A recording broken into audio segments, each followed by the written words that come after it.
Good evening to all of you बच्चों।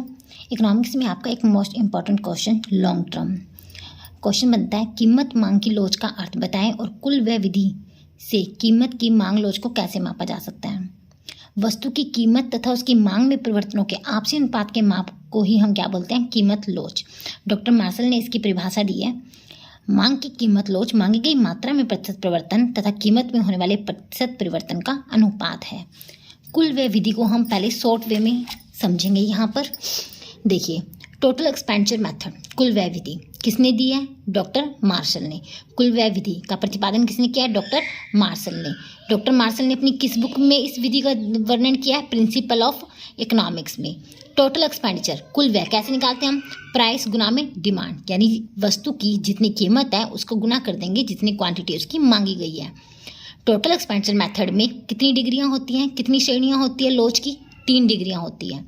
First कौन सी है? इकाई से अधिक लोच, ग्रेटर देन यूनिटी। इसमें क्या होता है? सिंपल सी, तुम्हें ये 3 चीज़ें याद रखनी है, बहुत शॉर्ट बनाया मैंने इसे।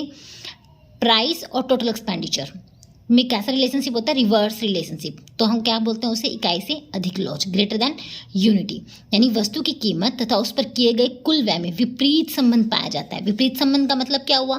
प्राइस के बढ़ने पर टोटल एक्सपेंडिचर क्या हो जाएगा आपका? कम, और प्राइस के कम होने पर टोटल एक्सपेंडिचर क्या हो जाएगा? बढ़ जाएगा। अगर इस तरीके का रिलेशनशिप पाया जाता है, विपरीत संबंध पाया जाता है, तो मांग की लोच आपकी क्या होगी? ग्रेटर देन 1, इकाई से अधिक। सेकंड आपका क्या है? इकाई के बराबर लोच, यानी इक्वल टू यूनिटी। इसमें वस्तु की कीमत के बढ़ने या कम होने पर उस पर किए जाने वाले कुल व्यय में कोई परिवर्तन नहीं होता। मतलब प्राइस चाहे आपकी इंक्रीज हो चाहे डिक्रीज हो, आप जो उस वस्तु पे खर्च कर रहे हो, टोटल एक्सपेंडिचर कर रहे हो, आपका जो कुल व्यय उसमें कोई चेंज नहीं होता। तो इस केस में आपकी इकाई की लोच क्या होती है? इकाई के बराबर होती है मांग की लोच, यानी elasticity of demand is equal to 1। इकाई से कम लोच, लेस देन यूनिटी में क्या हो जाएगा आपका? प्राइस और टोटल एक्सपेंडिचर में डायरेक्ट रिलेशनशिप पाया जाता है। डायरेक्ट रिलेशनशिप का मतलब क्या हुआ कि प्राइस के बढ़ने पर आपका टोटल एक्सपेंडिचर भी बढ़ रहा है, प्राइस के कम होने पर आपका टोटल एक्सपेंडिचर भी कम हो रहा है। मतलब वस्तु की कीमत और उस पर किए गए कुल व्यय में सीधा संबंध पाया जाता है। ठीक है, सीधा का मतलब क्या हुआ? एक ही डायरेक्शन में चेंज हो रहा है। उस समय हम मांग की लोच क्या होती है? हमारी इकाई से कम, यानी इलास्टिसिटी ऑफ डिमांड हमारी क्या हो जाएगी? Less than 1। ये 3 ही बातें याद रखनी है बेटा। इसे हम अलग अलग वे में लिखते हैं, कैसे प्रेजेंट करेंगे मैं आपको वो भी बताऊंगी। क्या हुआ ये आपका? Equal greater than 1। Greater than 1 कब होता है? जब रिवर्स रिलेशनशिप पाया जाता है। इक्वल टू 1 कब होता है? जब कोई चेंज नहीं होता, प्राइस में चेंज होने पर टोटल एक्सपेंडिचर में कोई चेंज नहीं होता। और लेस देन यूनिटी यानी लेस देन 1 कब पाया जाता है? जब सीधा संबंध, डायरेक्ट रिलेशनशिप होता है। इसे हम डायग्राम के हेल्प से कैसे समझेंगे? देखो, वाई एक्सिस पे हमने लिया है प्राइस और एक्स एक्सिस पे हमने लिया है टोटल एक्सपेंडिचर। अब आपका डायग्राम इस तरीके से बनेगा। आप स्लोप देखोगे, ये कैसा स्लोप है? नेगेटिव स्लोप है। ठीक है, नेगेटिव स्लोप, रिवर्स रिलेशनशिप, तो क्या होता है? ग्रेटर देन 1 होता है। यहाँ पर देखो, प्राइस ये रहे चाहे ये हो चाहे ये हो, टोटल एक्सपेंडिचर बिल्कुल सीधा है, कोई चेंज नहीं हो रहा, तो ग्रेटर इक्वल टू क्या आ जाएगा? 1। और ये कौन सा स्लोप है आपका? पॉजिटिव स्लोप है, सीधा संबंध होता है, तो डायग्राम ऐसा बनता है। तो सीधा संबंध हो तो हमारी मांग की लोच क्या होती है? लेस देन 1 होती है। ये बेटा मैंने आपको शॉर्ट में समझाया। अब यहाँ पे आप देखिए पूरे एग्जाम के अंदर इसको कैसे प्रेजेंट करके आएंगे। सबसे पहले हम बताएंगे कीमत लोच क्या होती है। वस्तु की कीमत उसकी मांग के परिवर्तनों के आपसी अनुपात को ही हम क्या बोलते हैं? कीमत लोच। डॉक्टर मार्शल ने इसकी डेफिनेशन दी है, आप फिर वो बता देंगे।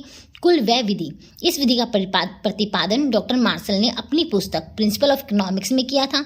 इस विधि के अनुसार मांग की कीमत लोच का माप वस्तु की कीमत में परिवर्तन के परिणाम स्वरूप वस्तु पर किए गए कुल व्यय में होने वाले परिवर्तन के आधार पर किया जाता है। कुल व्यय की गणना कैसे करते हैं हम? वस्तु की कीमत को उसकी मांग की मात्रा से गुना करके, यानी टोटल एक्सपेंडिचर प्राइस इनटू में डिमांड। कुल व्यय विधि की लोच को निम्न की 3 श्रेणी में बांटा जा सकता है। इकाई से अधिक लोच, यदि वस्तु की कीमत के घटने से वस्तु पर किया गया कुल व्यय बढ़ जाता है और कीमत के बढ़ने से वस्तु पर किया गया कुल व्यय क्या हो जाता है? कम हो जाता है। यानी कैसा संबंध पाया जाता है? विपरीत संबंध पाया जाता है, जिसे आप ऐसे भी दिखा सकते हो। तो इलास्टिसिटी क्या होती है? Greater than 1। इकाई के बराबर लोच, यदि वस्तु की कीमत के बढ़ने पर या कम होने पर वस्तु पर किए गए कुल व्यय में, अभी पढ़ा हमने, क्या होता है? कोई परिवर्तन नहीं होता, तो इकाई के बराबर लोच होती है, जिसे हम इस तरीके से दिखाएंगे। इकाई से कम लोच यदि वस्तु की कीमत के घटने पर वस्तु पर किया गया कुल व्यय कम हो जाता है और कीमत के बढ़ने पर कुल व्यय बढ़ जाता है। अर्थात विलोचदार मांग में कीमत और कुल व्यय में सीधा संबंध पाया जाता है। ठीक है, देखो डायरेक्ट रिलेशनशिप है तो लेस देन 1 हो जाएगा।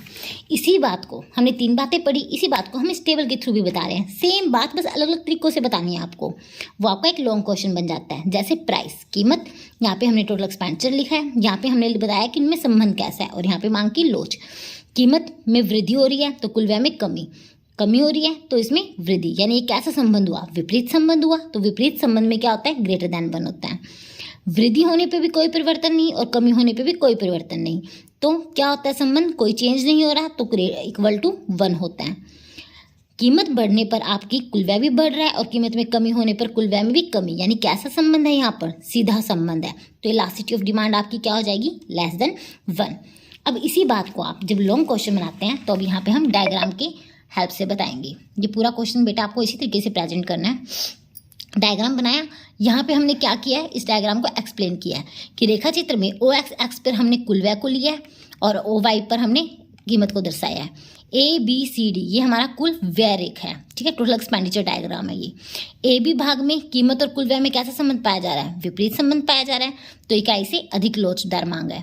बी और सी में क्या हो रहा है, प्राइस में चेंज होने पर टोटल एक्सपेंडिचर में कोई चेंज नहीं हो रहा तो इक्वल टू 1 है हमारा। और सी और डी भाग में क्या है, पॉजिटिव संबंध है, कीमत के बढ़ने पर कुल व्यय बढ़ रहा है और कीमत के कम होने पर कुल व्यय कम हो रहा है, तो यहाँ पे इकाई से कम लोच होती है हमारी।